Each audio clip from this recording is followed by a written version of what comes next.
تمہیں الہام ہوا ہے؟ کیا حجت ہے، کیا دلیل ہے تمہارے پاس کہ کسی کو تم نے منحوس قرار دے دیا؟ کتنا مکار ہے انسان، اپنی بدعمالیوں کو، اپنی نیت کے کھوٹ کو، اپنی نیت کی کوتاہیوں کو، اپنی سستیوں کو، اپنے عمل کی کمیوں کو دوسرے کے اوپر مڑ دیتا ہے۔ کاروبار تو نے صحیح نہیں کیا، نقصان ہو گیا۔ صبح 12 بجے اٹھ کے تو گھر سے جا رہا ہے اور نقصان ہو گیا۔ تو نے 2 نمبر مال بیچا، آج پکڑا گیا اور نقصان ہو گیا۔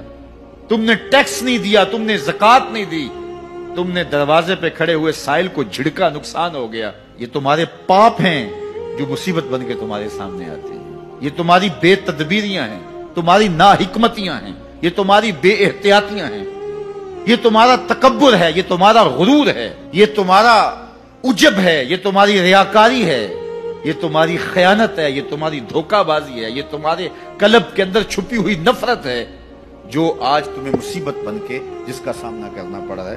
یہ تمہارے اندر کے عیب ہیں جو مجسم ہو کے تمہارے سامنے آئے ہیں۔ اللہ تعالیٰ نے قرآن مجید میں ارشاد فرمایا وَمَا أَصَابَكُم مِّن مُّصِيبَةٍ فَبِمَا كَسَبَتْ أَيْدِيكُمْ، جو تمہارے اوپر مصیبت آتی ہے وہ تمہاری اپنی کرتوتوں کی وجہ سے آتی ہے۔ بیماری آئی تمہارے پرہیز نہ کرنے کی وجہ سے آئی، بیماری آئی تمہارا زیادہ کھا لینے کی وجہ سے آئی، بیماری آئی تمہارا نامناسب غذا لینے کی وجہ سے آئی، بیماری آئی وقت پہ سوئے نہیں، وقت پہ اٹھے نہیں، تم نے کسی سے زیادتی کی، بیماری تمہاری بدعمالیوں کی سزا ہے، مصیبت کا آنا، تکلیف کا آنا تمہاری بدعمالیوں کی سزا ہے۔ اور منحوسہ یہ خاندان کی خاتون ہے، تو یہ دوسرے کے اوپر مڑ کے اپنی کوتاہی، اپنی غلطی دوسرے کے اوپر لگا دی اور اس کو منحوس قرار دے دیا۔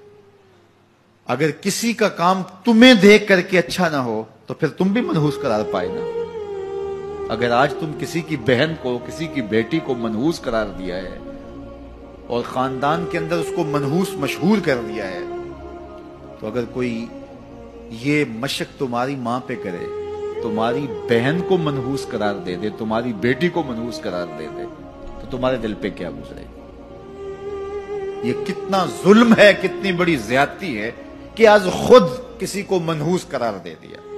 کوئی منحوس نہیں ہے، کوئی لمحہ منحوس نہیں ہے، کوئی شخص منحوس نہیں ہے، کوئی وقت منحوس نہیں ہے، کوئی گھڑی منحوس نہیں ہے۔ مصیبت کا آنا، تکلیف کا آنا تمہاری بدعمالیوں کی سزا ہے۔ لیکن قرآن نے کیا خوب بات فرمائی، وَيَعْفُو عَن كَثِيرٍ، ابھی تو بہت ساری باتیں ہم معاف ہی کر دیتے ہیں۔ تم نے کوئی گناہ کیا، پھر تمہارے ہاتھ اٹھ کے ہم نے معاف کر دیا۔